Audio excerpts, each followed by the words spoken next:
I'm Kristen Bandy, your host of Better Today, Healthier Tomorrow, and we are joined here today by Charles Wooley. He is going to be the new host of our Providing Pediatrics series. Charles, thank you for joining us today. Thank you for having me. I'm excited. Tell us exactly what that series will encompass. So the idea is that we would be able to reach the providers around the state who sometimes don't take care of kids on a regular basis, right? So they mostly take care of adults. So when they get a kid, it's intimidating to take care of kids if all you take care of is adults. So that includes EMTs and paramedics on the ambulance. That's going to include that school nurse that she takes care of a lot of kids, but not really sick ones, right? And then those providers that are in those rural hospitals around our state. And you had your own series that you did to educate those types of people who run into kids a lot but may not know how to necessarily care for them. How did that start? Well, for me, it all really goes back to the reason why I do a lot of things I do around this place. I really remember how it felt to be in that situation. And I relate to that. And I've never kind of gotten away from that. I've always held on to that kind of feeling of not being prepared to take care of a sick or hurt kid, and the emotions that come with it and that come flooding in whenever you're having to do that. That's what kind of drove it. But I started the actual Zoom presentations as an answer to COVID. Before the pandemic, I would go out on a weekly basis and do classes around the state. And it was just amazing and fun. And we'd go to a fire department and we would do simulation even. It was just hands-on and presentation stuff. And couldn't do that anymore, so we had to do something, right? It's kind of how a lot of things started, was because COVID shut everything down, but a lot of good things came out of it. It was such a treat because all of a sudden I could grab a really highly qualified subject matter expert, walk into a room, and I could get on a podcast or a Zoom and have people from every corner of the state represented and getting the same information that we had been able to provide before, but in that setting. So it was really, really nice. I love it. And you mentioned that you traveled all over the state prior to COVID. What is it that you do here? So now I'm the outreach coordinator for the Heart Institute here at Arkansas Children's. I'm also the Project Adam coordinator for the state. And Project Adam is what I live and breathe every single day. And I'm really proud of it. I've been doing this since really the first of the year, since February or so. And what we do and what I do is I help stand up small teams in schools that respond to sudden cardiac arrest. So there's a lot that goes into that, but I help empower the school nurse, or sometimes it's a principal, some leader that steps up and says they want to start this in their school. I help work them through the process. There's a couple of things that go into it. I go out and do a risk assessment walkthrough and look at where their AEDs are kept, and we talk about the process. They write a written plan that says how they're going to respond to a medical emergency on their campus.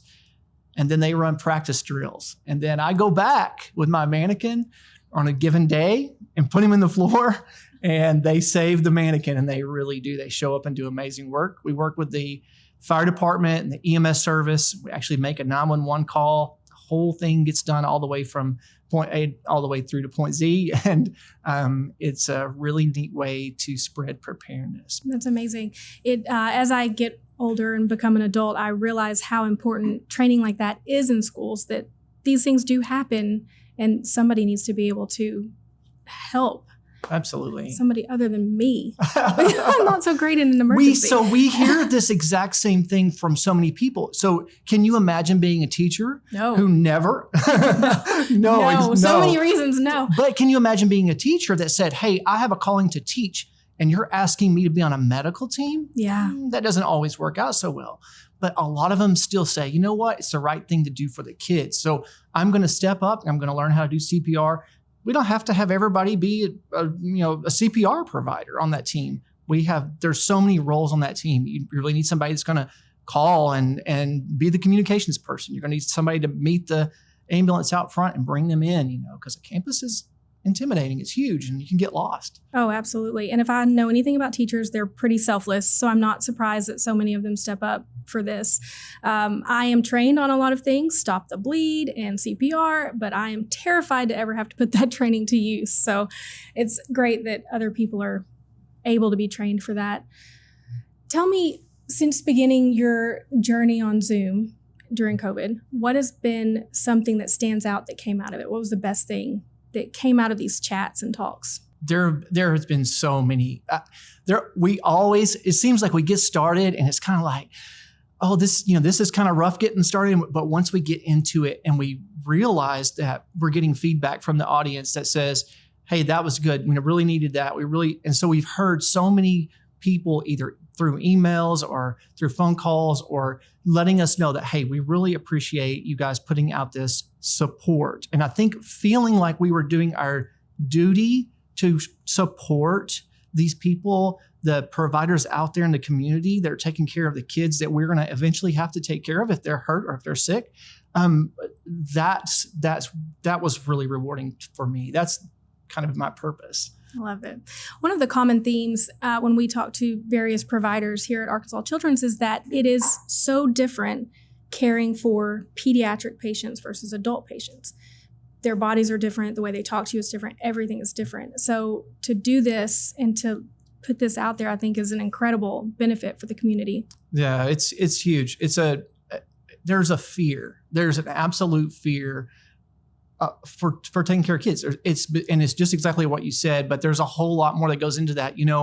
Taking care of adults, especially when you think about the paramedics and the EMTs out there, these guys get just a little smidge of pediatric care in school compared to the large amount of education they get to take care of adults. And that is simply based on the fact that they are only picking up adults. Maybe 5 or 10% of their calls are going to be kids. So you really have only a limited amount of time to train these folks. So that already sets them up for a feeling of not being prepared.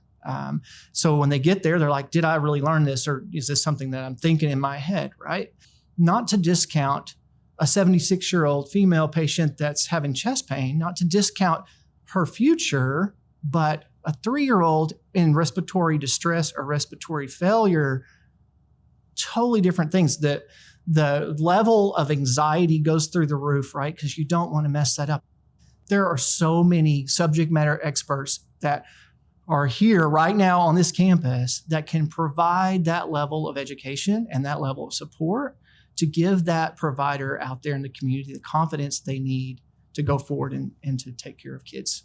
Well, we're excited to have you come do this special series of the podcast. What were your initial thoughts when we reached out and asked? This has always been a dream of mine because, we've done this thing on Zoom and I've always wanted to always take it to the next level, make it better, make it bigger, provide that service that we were talking about to support the outside providers, So I'm more than excited to get going on this, and I'm more than excited to pull the right people in to talk and to share their knowledge. Now, we've already got your first interview scheduled. Why don't you tell us a little bit about who you're interviewing and what we can expect from that? Yeah, so I'm really excited to sit down with Matthew Whaley from Angel One Transport Service here at Arkansas Children's. I actually started my career here at Angel One and have a lot of respect and love for Angel One. Matt and I go all the way back to the emergency department. We worked in the emergency department together, and so we have a lot to talk about. We're going to talk about the delivery of a newborn in the field. I don't think heavy topic for the first one. I don't think it gets any scarier. Yeah. And then we're going to take it to the next level, and we're going to talk about the resuscitation of a neonate. And both of those things are high risk. Both of those things come with a lot of anxiety. Both of those things are specialized, and especially the resuscitation of a neonate, it is not the exact same thing as doing CPR on even a 3-year-old or an adult. So very tiny. very tiny. Everything is a lot smaller. All the equipment's smaller, but it's not even that. The whole approach is completely different. Right. So you mentioned that you started your Zoom interview series because of COVID, but what really led your heart to want to educate everybody about how to care for pediatric patients? I guess early in my career as a paramedic, I was working in the north part of the state on an ambulance, working for a fire department there. I must have been a paramedic for maybe, it felt like now, it's been a long time ago, it felt like now that it was maybe a couple of weeks. And I remember it just like it was yesterday. Like it's one of these moments in your life that you, probably because it changed me so much, is why I hold on to this moment so much. But it was shift change. We always, before we got off duty that day, we would always make sure the ambulance was ready and tidy for the next crew coming on. And I remember I was washing off the Delta bugs that were blasted all over the front of my ambulance from the night before. And the tones came in, the emergency tones came in, and the broadcast came in that said, pediatric emergency, and they gave us the address. So we jump in the ambulance and take off to the other end of town.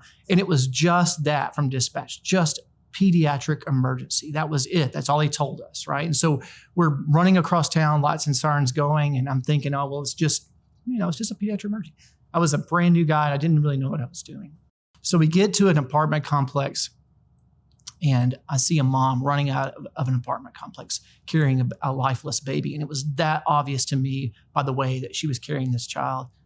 And as she approached the ambulance, I remember getting out and putting my boots on the ground. And as soon as my boots hit the ground, she was giving me her child and saying, "Save my baby, save my baby." That level of trust, I was not prepared for that, right? And then a lot of things happened. I remember being in the back of the ambulance and complete fog. It was, people talk about the fog of war. I completely blanked out. And this is hard for me to admit sometimes, but I did not know what to do. I had gone through a very, probably the best paramedic program in the state. I had had a lot of education, a lot of training. I'd been on several calls. I wasn't a new firefighter. I wasn't a new EMT. I'd been there for a couple of years already. I just could not remember what to do because of the overwhelming emotions I felt at that moment, and lack of knowledge. Once the fog cleared, I did what I had to do, but it absolutely changed my life. And I remember saying to myself, actually, the next day I went to my chief and said, "I don't want to be a paramedic anymore." Oh, no. I said, "I just want to be a firefighter and pull hoses and run into burning buildings," right? And he said, that must have been some big fear to go back to, "I just want to run into a burning building." Yeah. So he says, "Willie invested a lot in your education." He gave me some time off of the ambulance, one shift. I did a couple things wrong. So I should have really spent some time talking to somebody about that then, like that right away, and in the future. But it did really, really, really sink into my soul. And now that I have the opportunity and now that I have experience with pediatrics, I just want to push it and give it and shower somebody with it, especially people that are going to be in that same situation that I was in, and let them know as much knowledge as I can possibly share with them to make them feel better in that situation. That makes a lot of sense why an experience like that would lead you to something like this. And, the good thing about a podcast is you can listen to it over and over and over again, right, and really cement that in your brain and then you'll have the muscle memory maybe of doing that. Because I would imagine a lot of the ease of dealing with adults is if they do it so often. Right. And it just becomes second nature. Absolutely. So hopefully listening to your show will be enough to put that in the back of their mind. Oh yeah, he mentioned this on that one episode. Well, we're really excited to have you come on the show. We're really excited for this series. I think it's going to be great for providers. I think that there will also be some things that non-providers can find very interesting. I'm going to ask you one question that I ask everybody that comes on the show. What do you love about your job? To get a chance to make a difference. Absolutely love that. I realize how lucky, how blessed I am every single day when I get to influence change in the community. And I have to really hold myself back from just bragging and gloating about it because I love it. It makes me feel so fulfilled.